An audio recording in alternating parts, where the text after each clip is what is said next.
cómo empieza A el ver, párrafo? Porque me refui. have a drink, have a drink.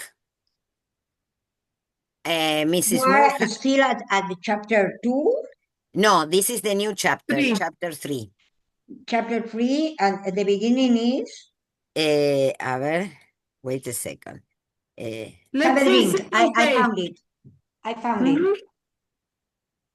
They Okay. finished. They finished the conversation, and the women, this lady goes to the club, and in the club, she's with this girl, Adela Quested, who is probably her future daughter-in-law, probably.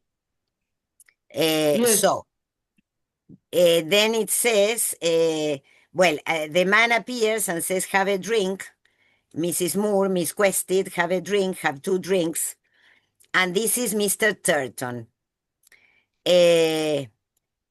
Well, they are having the drink, and wait a second. Like themselves, he had found the atmosphere of Cousin Kate too hot. Ronnie, he told them, was stage managing. He was praising Ronnie. Ronnie is Mrs. Moore's son. Okay? Yes. Mrs. Moore was surprised to learn this. Dignity not being a quality with which any mother credits her son. Miss Quested learned it with anxiety, for she had not decided whether she liked dignified men. So Miss Quested is not very interested in men so dignified. She tried indeed to discuss this point with Mr. Turton, but he silenced her with a good-humored motion of his hand, and continued what he had come to say. The long and the short of it is Heslop's Sahib.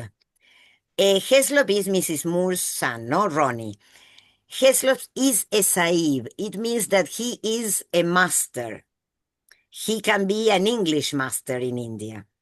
He's the type we want. He's one of us. So do you understand the idea, no? Yes. And another civilian who was leaning over the billiard table said, "Here, here." The matter was thus placed beyond doubt, and the collector passed on for other duties called him. Meanwhile, the performance ended, and the amateur orchestra played the national anthem.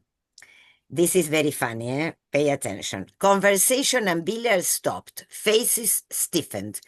It was the anthem of the Army of Occupation.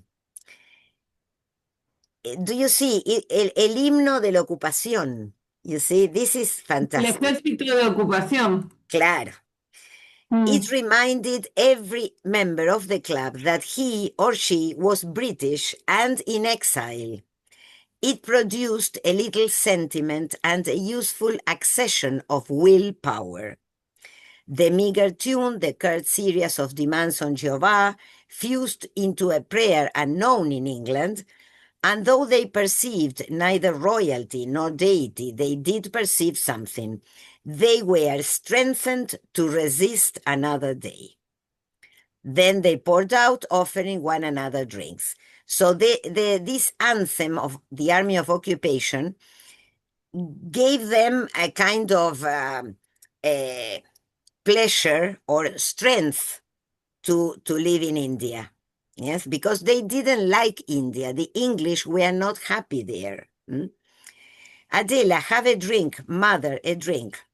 They refused. They were weary of drinks, and Miss Quested, who always said exactly what was in her mind, announced anew that she was desirous of seeing the real India. So this Adela is a rather rebellious girl, yes? Ronnie was in high spirits. The request struck him as comic, and he called out to another passerby, "Fielding, how's one to see the real India?" "Try seeing Indians," the man answered, and vanished. "Who was that?" "Our schoolmaster, Government College." "As if one could avoid seeing them," sighed Mrs. Leslie. Mrs. Leslie, you remember, was the one who took the Tonga. Yes? Yes. Yes. I've avoided, said Miss Quested, excepting my own servant. I've scarcely spoken to an Indian since landing. Oh, lucky you. But I want to see them. She became the center of an amused group of ladies. One said, wanting to see Indians. How new that sounds. Another, natives. Why? Fancy. A third, more serious, said, let me explain.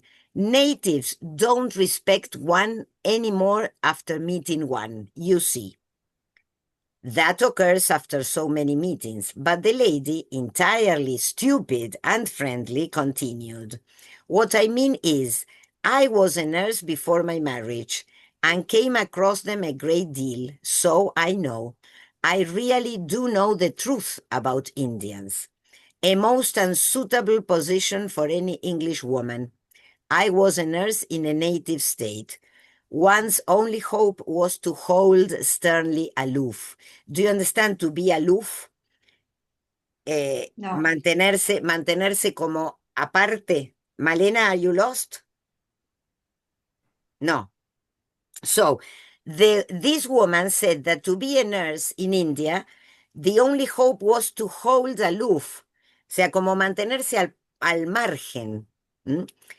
Even from one's patients. Imagine Adela. Adela cannot understand this. Even from one's patients. Why? The kindest thing one can do to a native is to let him die, said Miss Calendar. Do you understand the cruelty of this? How if he went to heaven? Asked Mrs. Moore with a gentle but crooked smile. He can go where he likes as long as he doesn't come near me. They give me the creeps. So you see, the ladies cannot tolerate the Indians. As a matter of fact, I have thought what you were saying about heaven, and that is why I am against missionaries, said the lady who had been a nurse. I am all for